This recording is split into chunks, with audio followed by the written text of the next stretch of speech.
Okay, I have Roxanna Erickson-Klein in the booth with me today. Roxanna, usually um I have a better introduction to this, but I had a hard time with you because I want to introduce you both as yourself as a professional, but I also want people to know that you're Milton Erickson's daughter. Okay. My viewers might not know that right off the bat. So why don't you just take a second to introduce yourself and then we'll talk about your dad. Okay. So I'm Roxanna Erickson. I'm the seventh child of Milton and Elizabeth Erickson. I am a licensed professional counselor. Um, also a registered nurse and a substance abuse counselor. I'm in private practice in Dallas, Texas, and I have a lifetime of interest in hypnosis. And currently, my professional career is oriented around seeing people in private practice and also editing the collected works of my father. So I kind of split my time between the two of those. I'm 72 years old. I'm going to be 73 next week. And I'm trying to Doing push great. over to spending more time at vacation time. But so that's my brief introduction. Okay. Okay, thank you. And yeah, so the audience knows I'm this is kind of a special interview for me because your dad is really I don't know a better word to use than inspiration or role model for myself. He's really, like probably one of the most fascinating people I've ever read about or studied. And so my first question, I don't want to spend too much time on, but I do want to give a little bit of an outline here. When I first came upon your dad's work, I think I spent a week looking up if this was real, like very, legitimate science, because I was raised to be pretty skeptical of anything that seemed mystical or unnatural or supernatural. And as I was going on trying to debunk this for myself, I I couldn't really, it's everything checked off the boxes on very legitimate psychiatry and therapy and science. So I guess what my first question really is that your dad seemed to be able to do, for lack of a better term, unnatural things with his mind.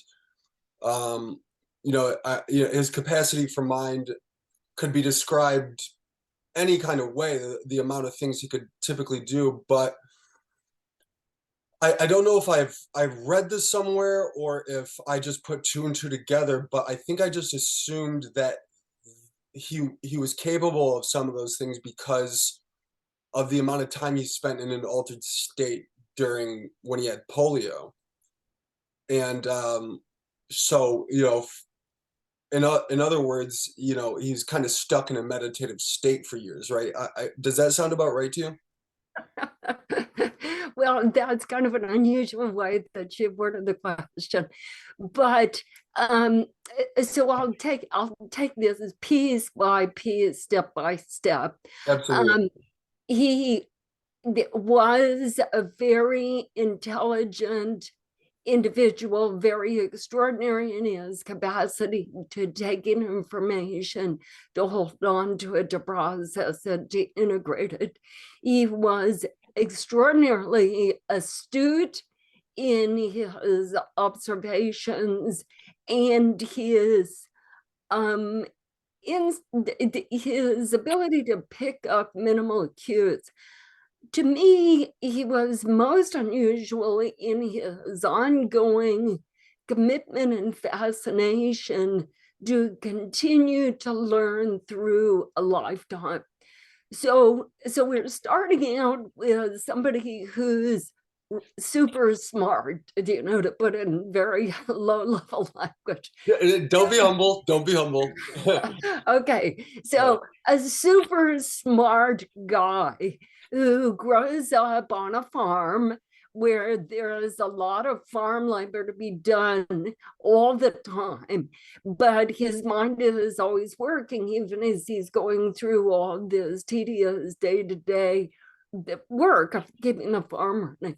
And he knows that he's interested in human behavior. He's got this ongoing curiosity.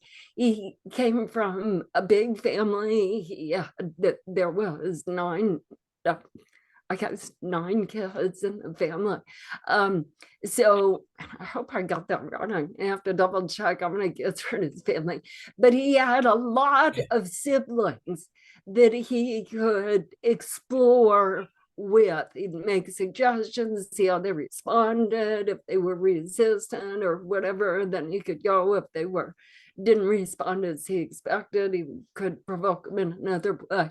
So he is squeezing this into his everyday life and squeezing it into his, you know, as he went to school, he, you know, a small country school, but he'd check out the, you know, his experiments with the, you know, with his classmates.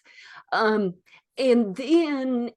he saw a sideshow, a traveling sideshow with a stage magician when he was at a very young age, and became fascinated with hypnosis as what is this form of entertainment? What is it doing? What is it being used for? How powerful is it?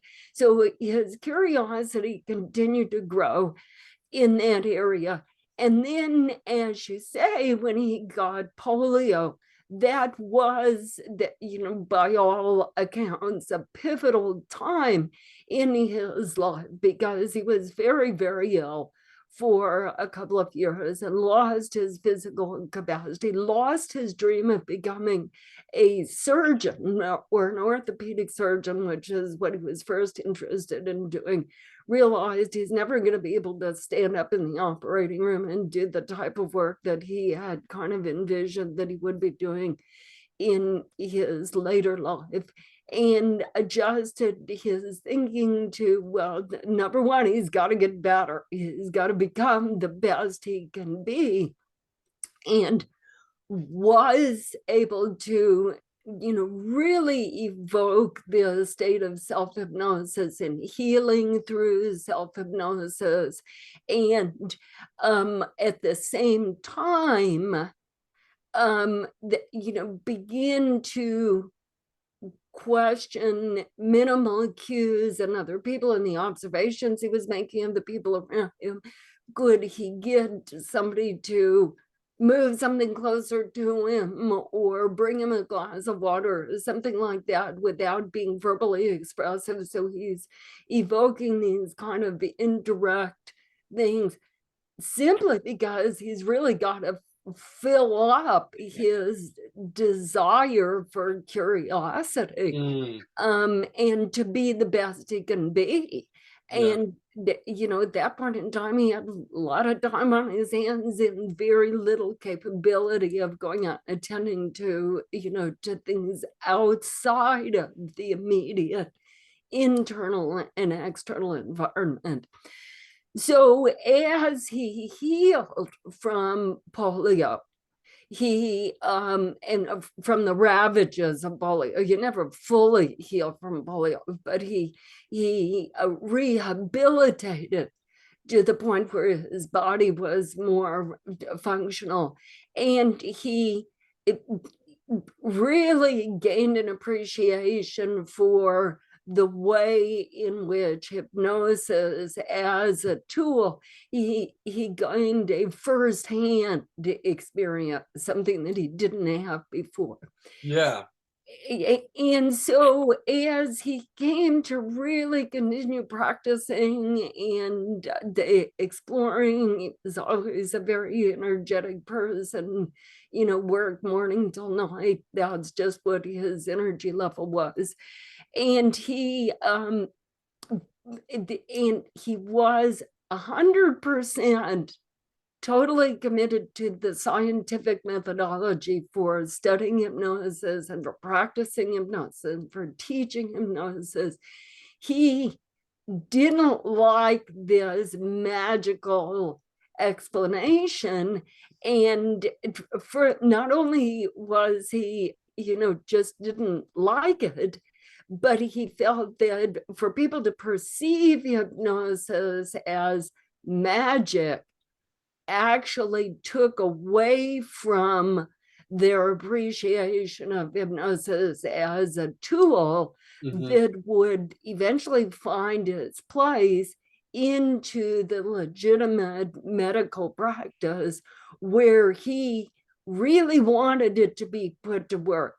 So for all practical purposes, he dedicated his career towards taking hypnosis, lifting it out of the hands of entertainers and magicians and in that realm, and doing everything that he could do to put hypnosis into the realms of legitimate medicine, where it would begin to be appreciated for the strong potential that it was.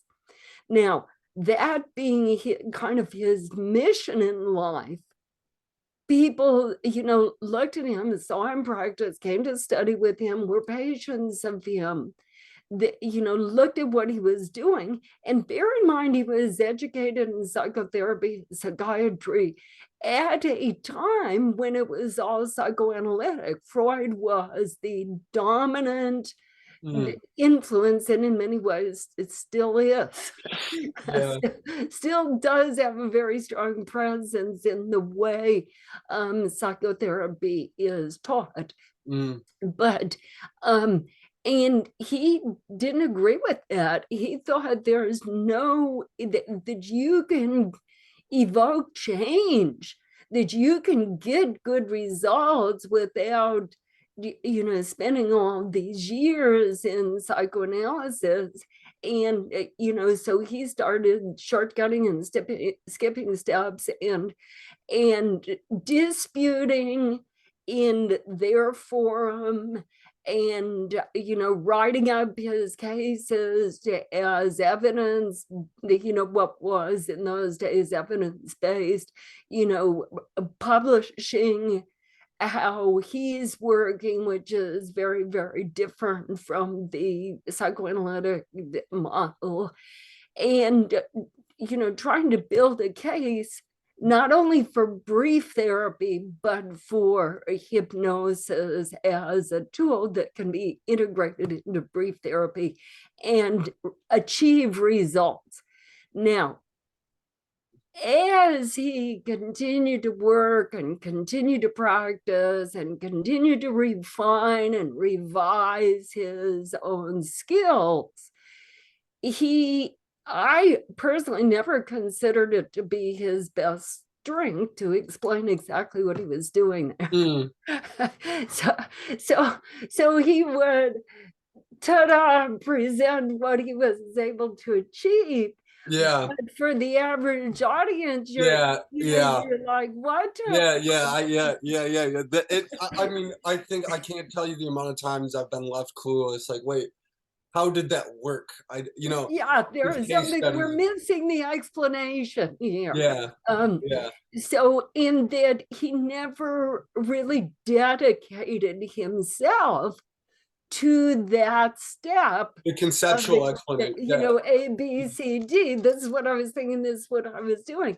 He was Mm. like, he was 10 steps ahead, and it's like, Yeah. you start with this and then you get this. Yeah. And he had such a creative mind and such a capacity for picking up on minimal cues, and such a passion for advancing his work in the way that he considered to be the most to get the most attention and reach as many of the professional audience as he could, that's how he did it. And he was very productive over a lifetime of his work, and left this legacy of written materials, as well as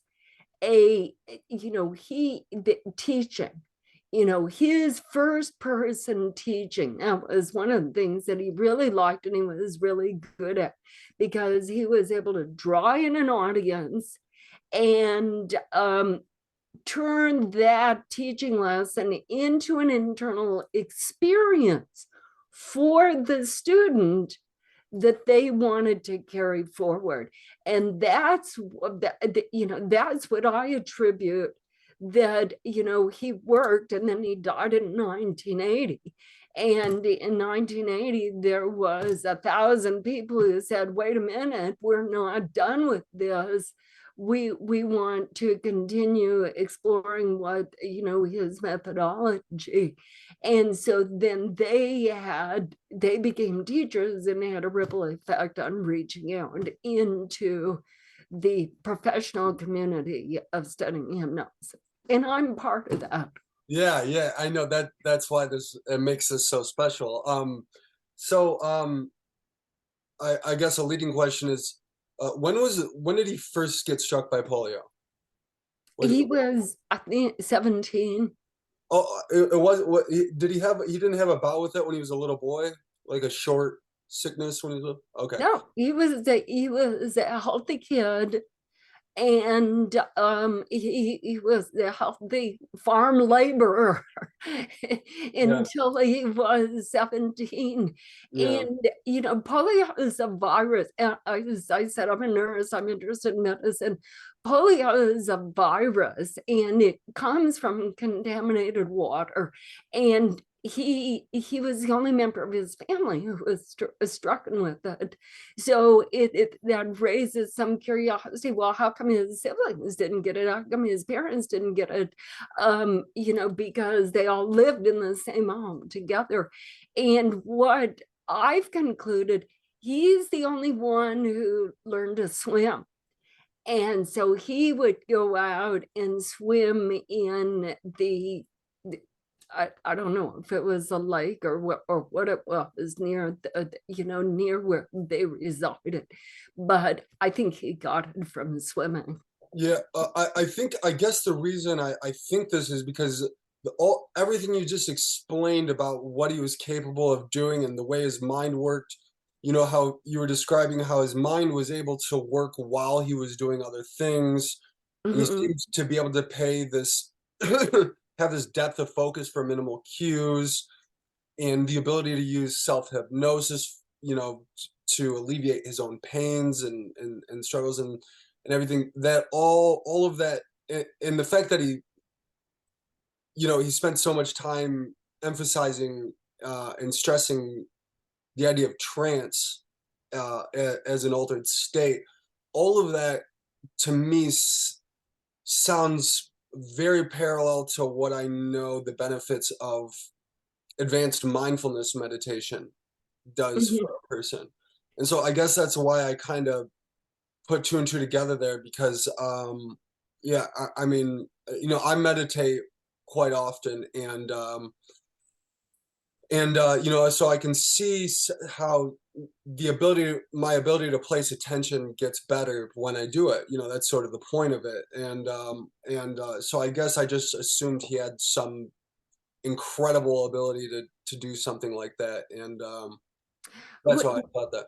Yeah, well, what I just want to say is I've spent in my professional career spent quite a bit of time trying to differentiate what's the difference between mindfulness and hypnosis, what's the difference between meditation and Mm, hypnosis, yeah, how yeah, does energy therapy differ, what about Rolfing, all these different methodologies that seem to have some overlap.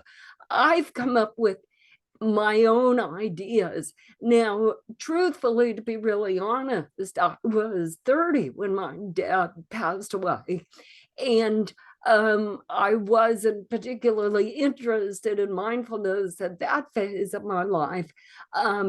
And so I just, my thinking hadn't evolved to these broader arenas. But I do have some ideas, and maybe at a future time, you and I can talk about what makes hypnosis different from some of these other methodologies. I would really love to do that. Yeah. I have a few prepared questions for this interview, but I would be honored to have that conversation with you as well. Okay. Okay. Okay. So I think what I was here to ask you, and really to really riff on you with is how you mentioned his ability to teach people in a way that just sort of grabbed their attention from them, and to get some kind of lesson or knowledge in them without them seemingly even being aware, and suddenly their lives are better because they learned something they really needed to. And so you being his daughter, I think you're in a unique position to kind of talk about this, because you know now it's not just that I'm really interested in what the lessons that he taught you or what he taught you, but how he taught them to you, because he was really seemed to be the master of uh assigning tasks to people, or experiential lessons to people, so that they learned something that they really needed to. And like you said, a lot of times it's not so obvious why he decided to do it the way he did. Connecting point A to point B. Um, it's not intuitive why it worked so well, but it seemed to work so well. So, um, do you have any insight on how he taught you those, being different from how normal parenting would be? Yeah, well, everyone's life experience is unique in its own ways. Hmm. And so what seemed to be normal, for interactions and teaching opportunities and learning from one another in the family, what seemed to be totally normal for me. What really on the earliest level came to my attention. I'm one of the 8 children. My oldest brother is 20 years older than me. Okay. And so there's 8 of us, and we span, quite a bit of time. And what I learned from my older siblings that he was a lot more direct with at the time that they were growing up, he was a lot more direct Mm, with them mm, than with me and my young. uh-huh. So I'm actually closest to my youngest sister. Me and the brother just a little bit older. We have kind of our own cohort. At which point in our lives, teaching was almost 100% indirect. He rarely would Yeah. um Right. tell us what it was that he was trying to get us to do in his own way.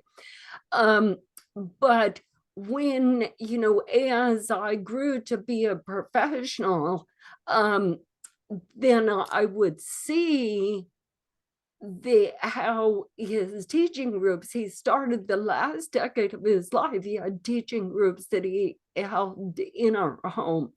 And even really throughout my lifetime, he would have colleagues to come and study with them, and groups that would come and set up folding chairs in the office and stuff like that.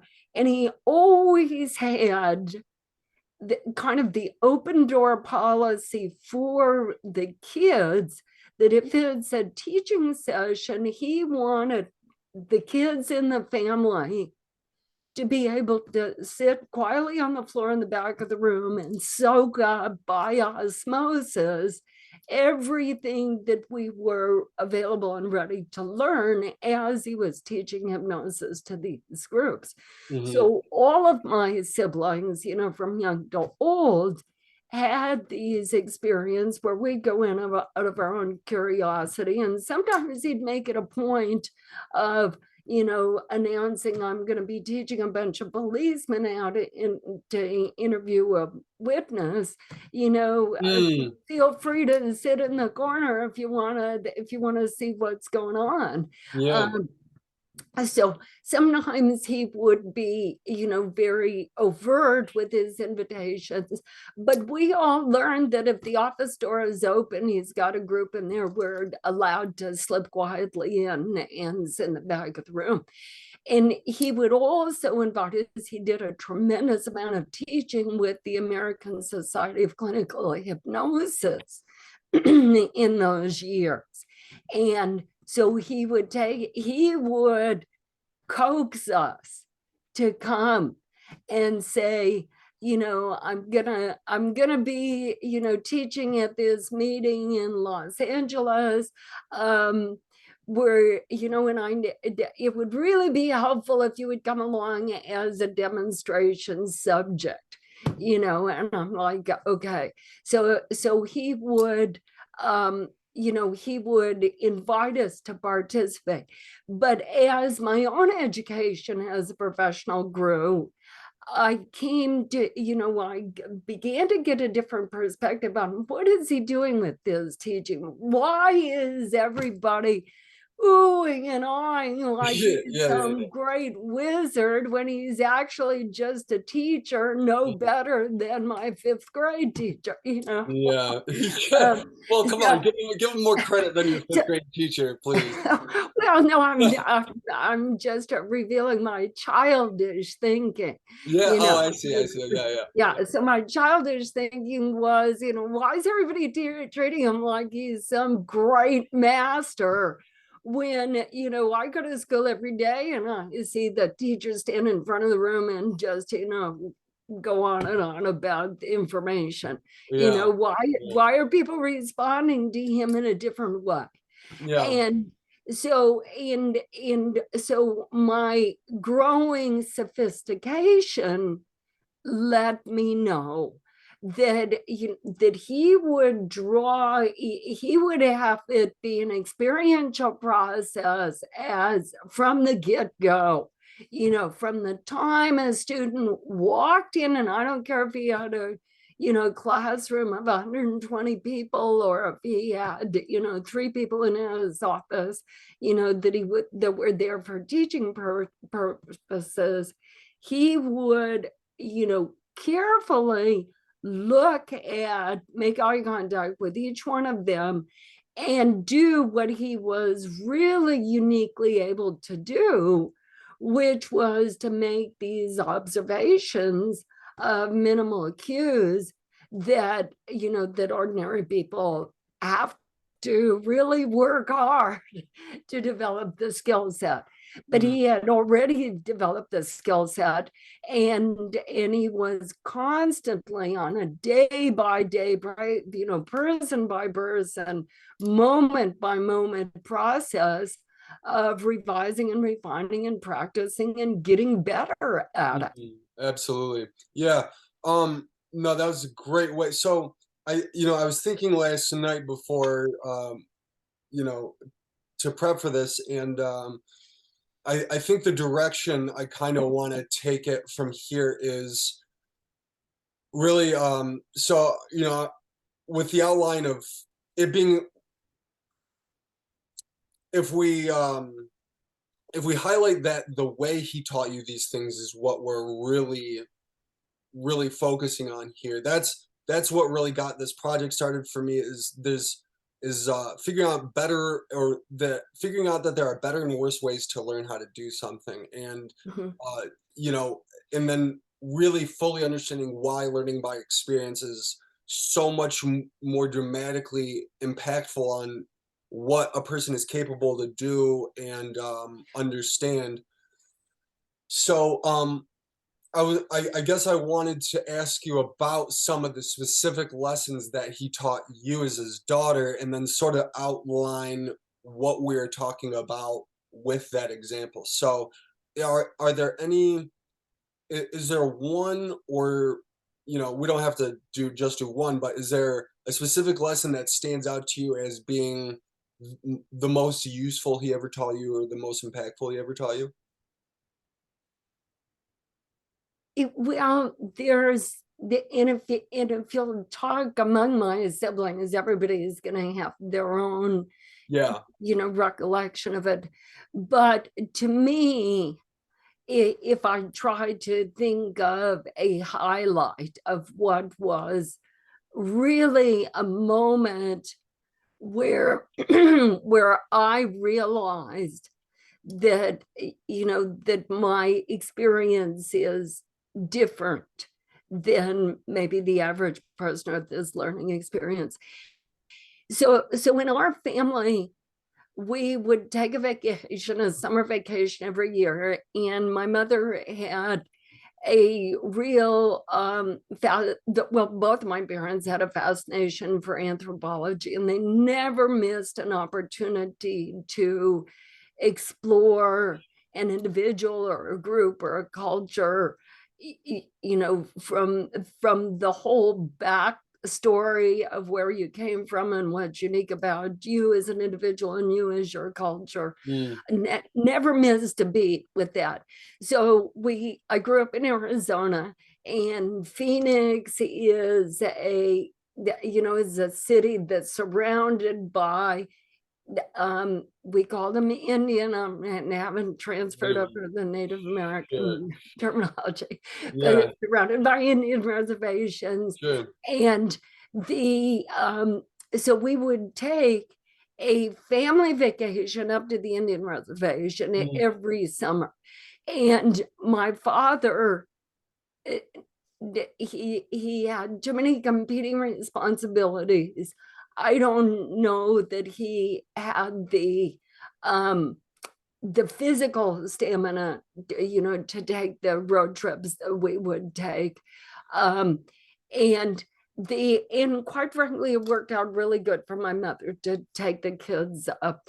So so she would plan this trip every summer for to go to Indian country, to some off the beaten track, very remote place. And he would coax her along to getting the plans, hammered out. And so then we would go. And when we would come, so we'd be gone for 2 weeks, and then we'd come back. And what I'm remembering is coming. So we had gone to Canyon de Chelly, and it was a dirt road for hours and hours and hours on this dirt road, because we're talking about the 1950s. Now it's Mm. paved road, but then it was really remote. And the coming across, I mean, that in itself was a really mind expanding experience, because hiring an Indian guide and riding on horseback and going through the quicksand areas and looking at the ancient ruins, and just spending the time in those really extraordinary situations that were very distant from our city lives. Mm. And then when we came, and one of the and of course, when I was there, I loved riding on the horse. I loved being introduced to what is quicksand, having that opportunity to touch it and, learn from the natives who that was part of their daily environment. And one of the things is, finding a drink of water out there in the desert. And there was one opportunity where we were, so the guide was showing us how you bend down and you suck up that. So here's some water, and this is safe to drink. And you can see that it's safe to drink because of the tadpoles that are living in the water. You can see they look healthy, etc. So that's an indicator that says healthy water. And you lean down and put your lips on the surface of the water and suck up, and keep your teeth closed so you don't suck up any tadpoles. That So was the lesson right there. Don't eat tadpoles. That's the best lesson he ever taught. Yeah. well, so when I came home, I knew he was going to call us into the office as a group, which is what he would do at the end of these journeys. He would call us into the office as a group where we would share, this was my favorite part, and this is, this is what we ate, this is what how we dressed, and this is how much dirt we had on us, and this is when it was felt really hot. So he would give us an opportunity to talk as a group, and then he would talk to us individually, afterwards. And, it was all kind of a natural sequence. We talk as a group, and mom would go off and make dinner or do the laundry or whatever. And we would kind of filter in and out of his office, and he would jump on the opportunity to ask us more in depth about, well, did you ever accidentally suck up any tadpoles, and what was that like? But in so doing, I realized that his way of asking questions was brought back. Actually, it was an age regression experience with hypnosis. I now know, I didn't know at the time, but his way of taking us back to the experience and revisiting and re-experience and being there, particularly with him just being a little bit of a guide, the inquisitor, the interested party, bring it up a little more, I don't have the information, you do, until it became so vivid within me that and when I walked out of the office, and this is what really struck me, when I walked out of the office, I felt, wow, Dad didn't go on that trip with us, but he was present as if he had spent the whole 2 weeks with us. There wasn't anything that was super significant that he missed out on. We shared this as a group encounter, every single little element, including, the mud on my hands and my jeans being wet when I stood up from the dryer. He was aware of it to the degree that I felt his presence in that whole recollection. Okay. And so that's when I really realized that, that his participation as a parent and his presence in our unique experiences was really quite different. I didn't think of it as a teaching moment at the time, but certainly as a family experience, I recognized, wow, this is really different from my, pals, the household experience. Or, even though he stayed home, he didn't really stay home. He was there. So, yeah, I guess so. I mean, from that description, I can think of like 20 different things he might have been trying to teach you with doing that. For example, like the ability for your brain to soak up knowledge because of your exposure to novelty, or re-experiencing things in conversation. The best way to know if you know something is if you're able to explain it.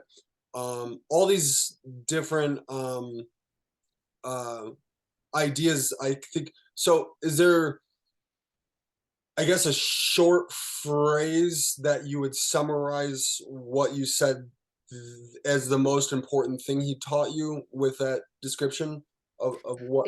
Well, I think that the short phrase is trust yourself. Trust your own ability to look inside and become familiar with what's in there, with your memories, with your Ah, values, with your okay. own presence, with your, trust yourself, Yeah, because everything he was doing I was see. taking that in. He was just Mm, this outside influence that was pushing all of the energy into my own personal experience. mm, And then by so doing, I was radiating out yeah. and solidifying the experience within myself. So, do you think it would be fair to say that he was teaching you how to use all of your knowledge? I think he was teaching how to trust yourself, how to, if you get confused, if you get lost, if you get, because even in that trip, there was times when we got stuck, the car got stuck, we had to, get help, we had to extricate ourselves from, difficult situations. Sure. But every one of the questions was, well, what actions did you take? How did you recognize? What did you feel? What did you choose to do? So all of the directive energy was turning into oneself, trusting oneself to find the internal resources. And by using those internal resources, following through to get, to work through the occasion, then having the pleasure of looking back on even the difficult moments as learning experiences that provided new resources that who knows Mm, how that's going. But I think that turning the attention inward and trusting what your own journey within, trusting your own resources from within, trusting your unconscious. it's the primary thing. Yeah, yeah, yeah, yeah. Okay, so that that was a great description. I've always sort of wondered how he would teach somebody how to do that, and so you outlining your learning process of that was really interesting. So, um, I guess another thing I was really thinking about a lot with you was a more specific lesson that I know he taught you, which was outlined in the book, My Voice Will Go With You. There's a lesson called I Don't Has To. Oh, that's Christy, that's not me. Well, I'm pretty sure, you're Roxy, right? I'm Roxy, but that experience was Christy. Yeah, with Chris, yeah, but I'm pretty sure he referenced you in I don't know, I think you were the person he described, or in the book is described, who got the lesson before Christy. I don't know. Doesn't matter. Anyways, but I'm sure you've learned that lesson as well, where if you you know for people who are watching, the that teaching tale was really about how to instill discipline in a person. And so, just a quick outline of that was you start with um thinking about discipline. Something you have to be disciplined for is something you don't have to do, and then you move that I don't have to into a I have to, and then eventually you move that I have to into a I want to. And so really what that outlined really was that, if you can get something that you should be disciplined for to a point where you're intrinsically motivated to do it, then it's not so hard to do it. Your resources are much more freed up. Your mind is just working on another level, right? I think everybody can relate to what the difference in their minds between when they're forced to do something and then when they intrinsically want to. And I guess an even simpler way to say that would be, to see things that you have to be disciplined for as an opportunity for yourself. Mhm. Right. And so, in the book, in that teaching tale, he would he was he would sit down with Christy when she was acting up, towards your mother, until Chrissy herself wanted to apologize to her mom. Right, Yeah, right. instead of being forced to do it, and that made a really significant difference in the way, Chrissy learned how to do that. So, um, that's kind of what I had in mind to talk to you about, because really what's underlying all of what I just said was the way he taught you those things. So, um, I don't know if you have any thoughts on that, or if you have another lesson that would expand on that concept of how he taught you? Well, as I said, the basic, underlying fundamental was to turn your attention inward, find your own motivation, Mhm. find your own sense of comfort, find your own resources, find your own direction.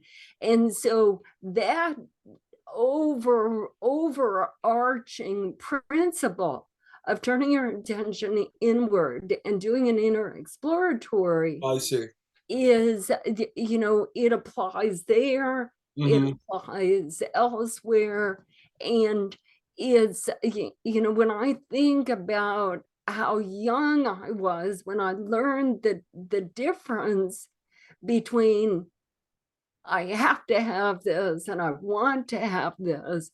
I mean, I was really a tiny little kid and I was picking up on my classmates. Oh, I have to have a piece of chocolate cake. It looks so good. And in my own brain, I'm going, no, you do not have to have that. Don't you know the difference between, and I wouldn't express that, but that clarification would be going on inside me. Mm. No, this is a desire. This is not a mandate to have to. And getting that, in teaching somebody and communicating something and working with somebody, having that clear distinction between being compelled to do something involuntarily Mhm. or because of some external mandate, it is very, very different from the desire to learn.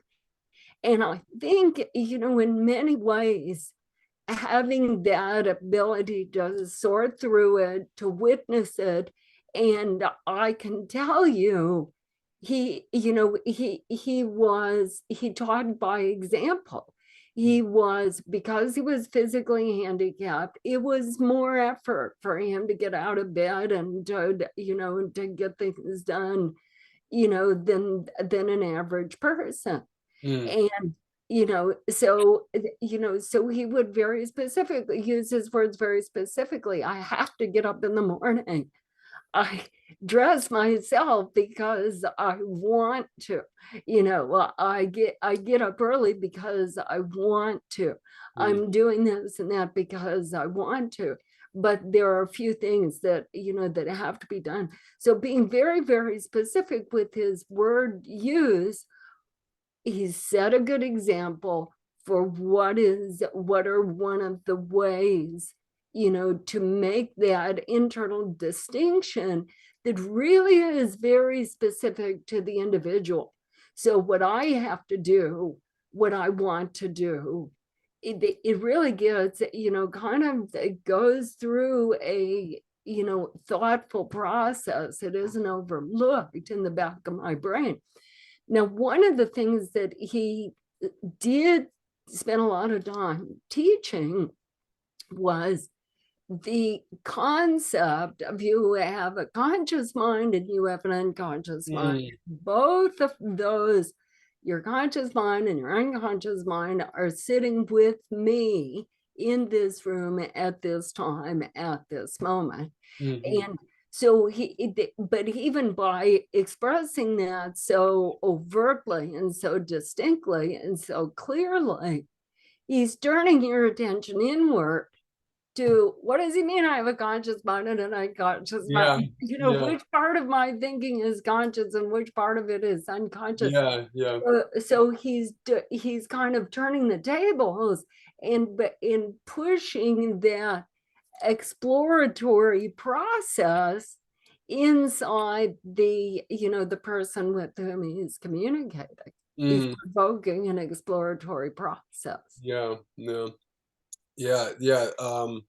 That was a good explanation. I've always wondered what some of the things I read really meant, and I think um, inner exploration, yeah, is a really incredible skill to learn once you really see the benefits of it and know what to look for. So I think him helping you know what to look for was a really good way of doing that.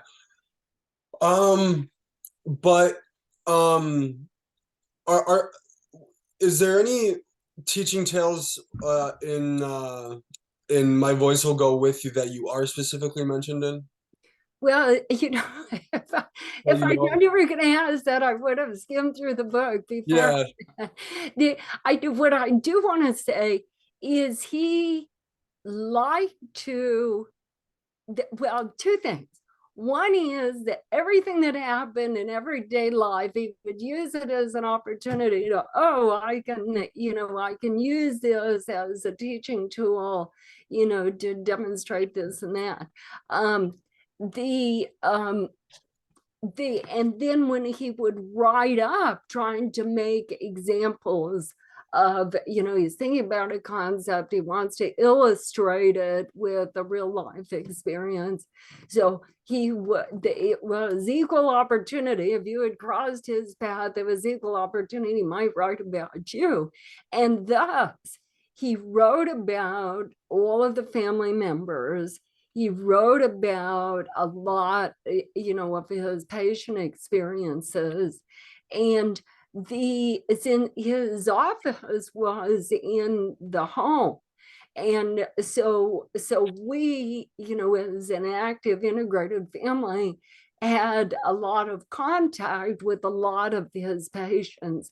And so when we read, it's far more fascinating to me to look through and recognize, oh, I remembered that patient. I remembered this patient too. And sometimes get a little bit of insight because he never talked to us about, in fact, we were strongly forbidden to talk about the patients, be right. strongly forbidden to do that.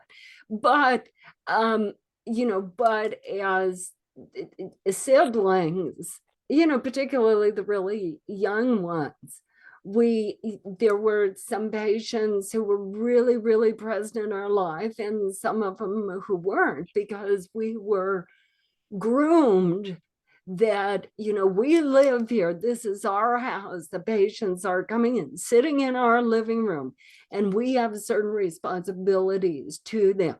And one of the responsibilities is to, as family members, we are never allowed to ask questions about.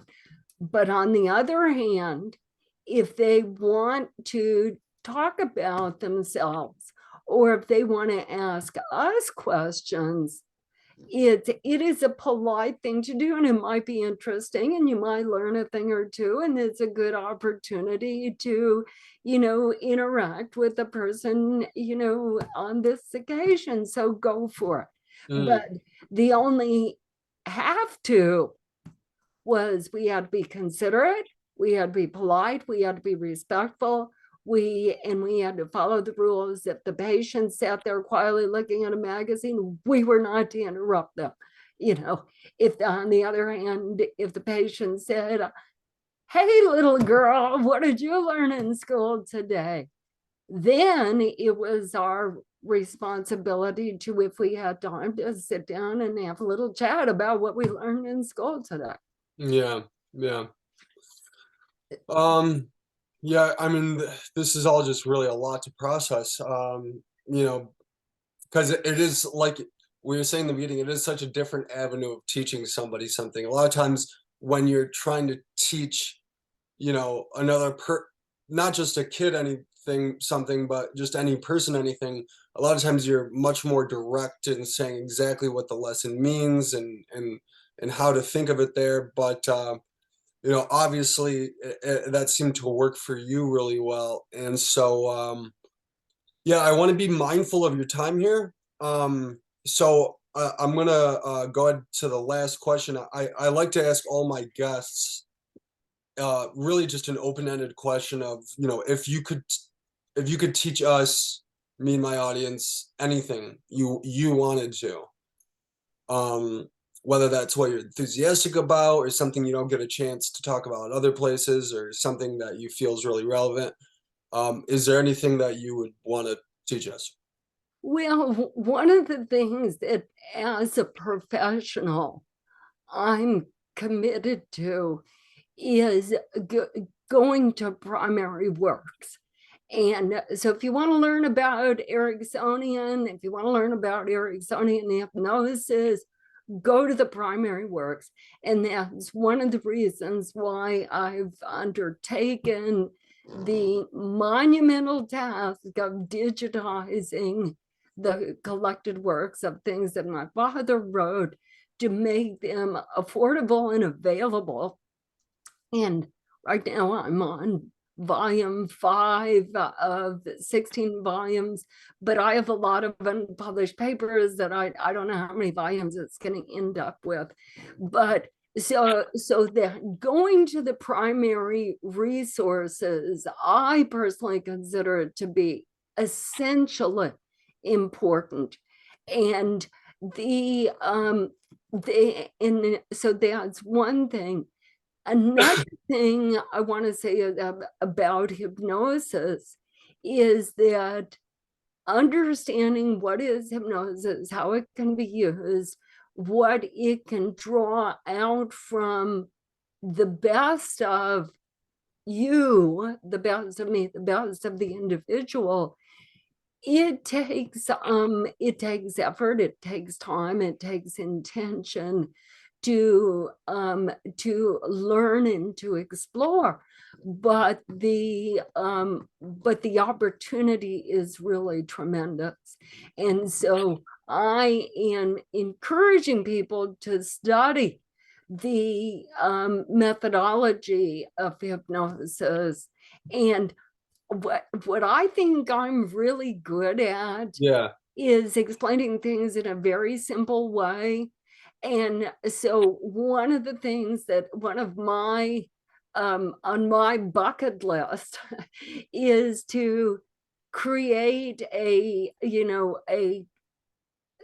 text for clinicians and individuals who want to learn more about how to use therapeutic hypnosis. And so I've got that started, but I've got a lot of work that I'm working on. So I'm just trying to sort things in, and it's coming along. That's all I can say. Yeah, yeah, absolutely. So I want to, are you running out of time here? No, Okay. I've got somebody coming in an hour, but other than that, I'm okay. Okay, awesome. So with your explanation right there, is there a quick way you could teach me and my audience about self-hypnosis, how to do that? No, there is not a quick way. Sorry, I was trying to steal one from you there. Go ahead. Yeah, go ahead. So I think all of, working with hypnosis, I think it is useful to turn your attention inward, to trust whatever you find there. And what I encourage people to do is, turn your attention in and notice and accept whatever you find there. And Mm, one of the ways is different from mindfulness is with mindfulness, you're focusing on eliminating those side streams of going here and there and telling yourself a story and remembering an incident. And truthfully, hypnosis is more accepting of, with hypnosis, past, present, and future, real or imagined, mm, all of that is open territory with hypnosis. So you get remembrances, imaginary, stories. If that's where your mind goes, mm, it's trusting that inner exploratory is part of your own self-discovery process of what's in there, what's available, how can you put this to good use. So when I think of the utility of self-hypnosis, it's learning um, to generate links within your own resources to problem-solving capacities and to pleasures and enjoyment of life and whatever. So it's learning to amplify those specific abilities Yeah. within yourself. Yeah. So the but it's it's not something that you're going to learn in 5 minutes. It's something that that there are certain sequential steps that will make it helpful and easy. And I'll be happy to share information with you from time to time as frequently as you want. I But love that. yeah, but right now I'm working with a fellow trying to create a template for using for experiencing self-hypnosis.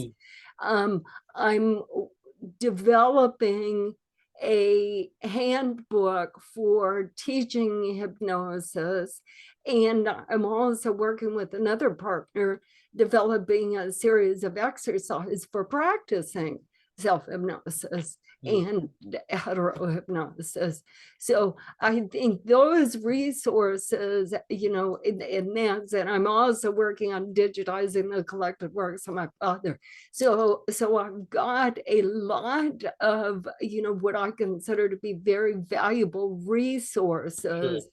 And and I try to keep up with my website to indicate the resources that are already out there. So I hope that as you post this, you will post what my website is, so Sure. that people can explore in complete.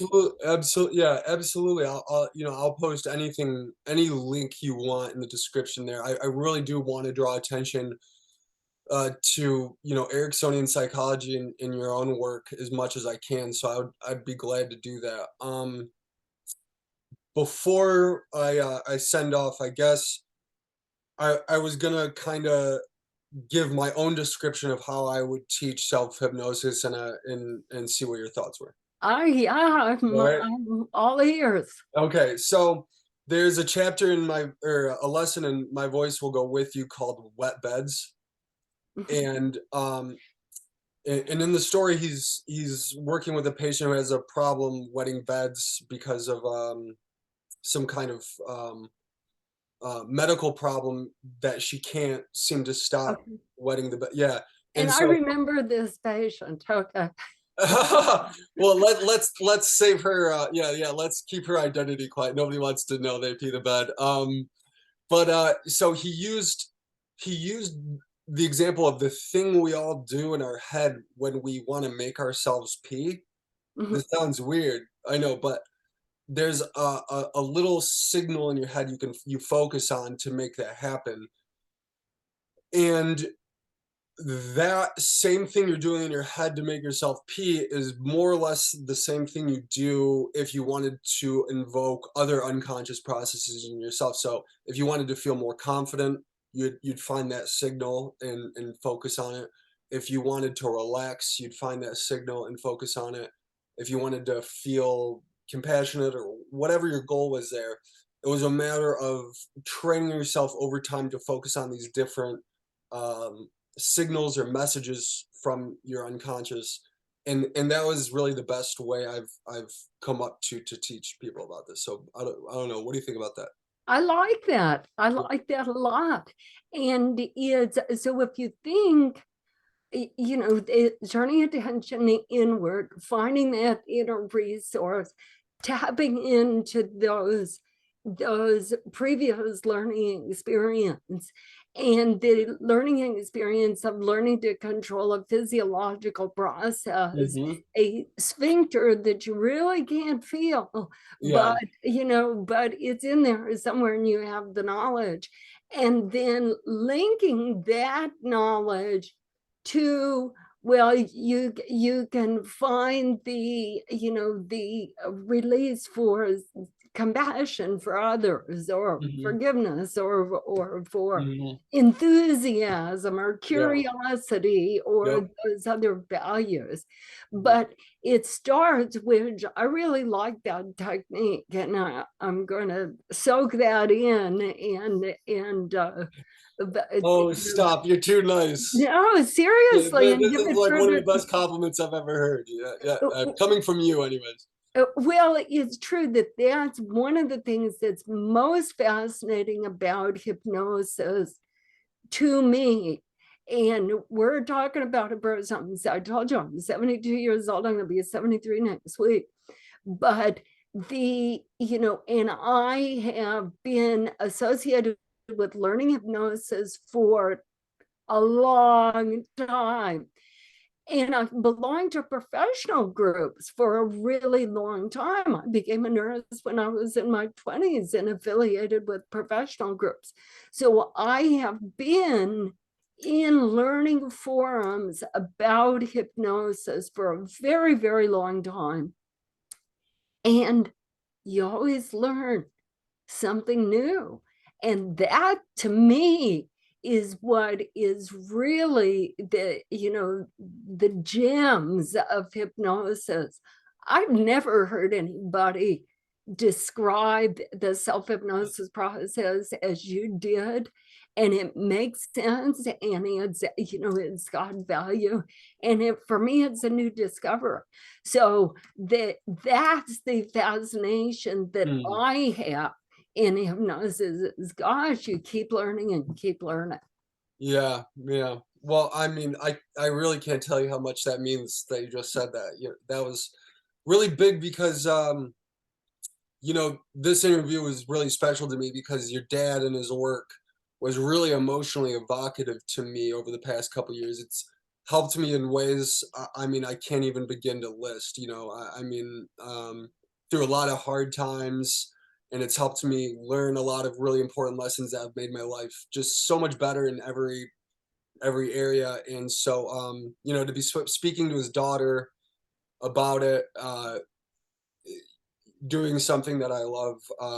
It really hasn't even hit me yet. So I just want to say thank you so much for coming on. It really Okay, made well, me. I've just got a last word to add. Sure, absolutely. Yeah. So you're crediting dad, you're crediting Milton Erickson, but truly, where did the change take place? Where did the learning come from? It's all turned inward. Mhm. And so, just appreciate that as well. Yeah, I absolutely. Yeah, I'll give myself credit here, but yeah, I guess it would be fair to say that his voice has gone with me. Yes, Yeah, yeah, gone with both of us. yeah, yeah, absolutely. Okay, well, Yeah, as I said, I'll be happy to get back with you at a future time. And this is fun for me. And thanks for your good work. yeah, yeah, no problem. Okay, now. Okay, bye.